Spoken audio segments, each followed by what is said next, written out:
Hi, are you looking to improve your communication with your spouse?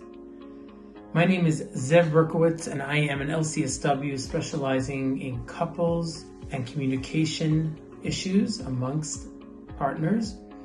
And today I am here to talk to you about the Imago Mirroring Exercise, which couples can do with themselves. You can do it with children as well, and even business partners and friends. It's really good for every relationship that you have. So what is Imago Mirroring Technique?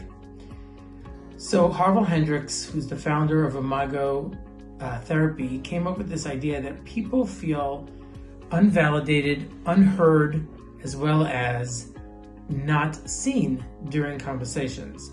So in order to avoid that, he came up with this model of how to communicate with a partner or with anyone, as I mentioned. And it goes like this. When I do mirroring, when I look in a mirror, for example, and I have this voice that tells me, oh, you're fat, or you're tall, or you're short, you're bald. What do you think is happening? It's not the mirror that says that, it's my interpretation.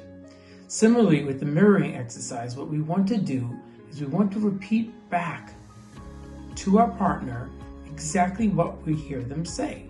So if I were to say something along the lines of, I feel hurt when I perceive that you made fun of me in front of our friends last night, because it left me feeling small and embarrassed.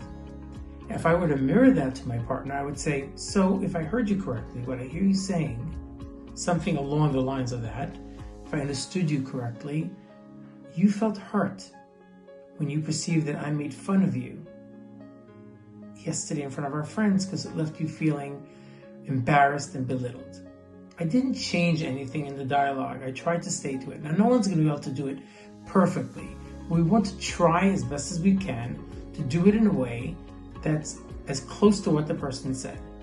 Now, when you are the speaker of the mirroring dialogue, you have to make sure to speak in a way that is polite, that is not confrontational, and does not use a lot of you statements. So I feel or felt, if it's in the present or in the past. If I'm not feeling something, I don't want to say I feel it anymore. I can say I felt hurt, I felt embarrassed, I felt angry. When I perceive you said or did whatever it may be. See, as human beings, all we really have is our speech and our actions. We're not really blamed for our thoughts. If I'm thinking thoughts about something and someone, you should not be mind reading. I know sometimes people in couplehood will mind read. So I feel or felt blank. Fill in the blank, and you can use this. As you go along, you will stop using it. You can literally look at a piece of paper and say, honey, can I do some mirroring with you? It takes about 5 or 10 minutes. Set aside a good amount of time, and then start by, I feel or felt blank. That can be angry, happy, sad, mad, whatever the feeling is. And if you need, and some people do need, you can have an emotional chart. They have that on websites. Just put in emotional chart or emoji emotions chart, and that'll help you. So I feel or felt blank when I perceive. Now, why are we saying I perceive? First of all, notice I'm saying I a lot, not when you hurt me, it made me mad. Okay, that's attacking. People get defensive and can't hear. But if I say I a lot, great. Now, if I say perceived, I'm not even telling you that you did. I perceive that you were shouting at me before is different than, well, when you were shouting at me the other day, because I'm making an accusation, you might not even see it that way. So I perceived you yelled at me because you might have just spoken to me in a firm way and I perceived it as yelling. So I feel hurt or felt hurt when I perceived you said or did X. And the second part is harder is because it left me feeling, when you feel angry, when you feel hurt, when you feel upset, when you feel mad, there's usually a reason why you feel those things. Do you feel unvalidated, unheard, minimized? Those are the second things. Now, the partner will then repeat it to you. I heard you say that you felt blank when you perceived that I said or did blank and it left you feeling blank. Okay? Once you do that, okay, then the speaker, right, will say more. So I might say something like, yes, but it has to stay to the same topic. You can't all of a sudden go off topic and now talking about, and I don't feel like we're intimate, or I don't like that you wash the dishes poorly, etc., or anything that doesn't have to do with that emotion or that action. So for example, in this case, you were embarrassed by feeling that the person embarrassed you in front of your friends. So there might be other times that you feel this person embarrasses you that you want to let them know about. Or if you're talking about embarrassment, I'm also embarrassed when, you stick out your tongue to me in front of our family, whatever it may be. It never hurts as the listener to ask the person, did I get it? So after you mirror them, you say to them, did I get it? And then they'll say yes.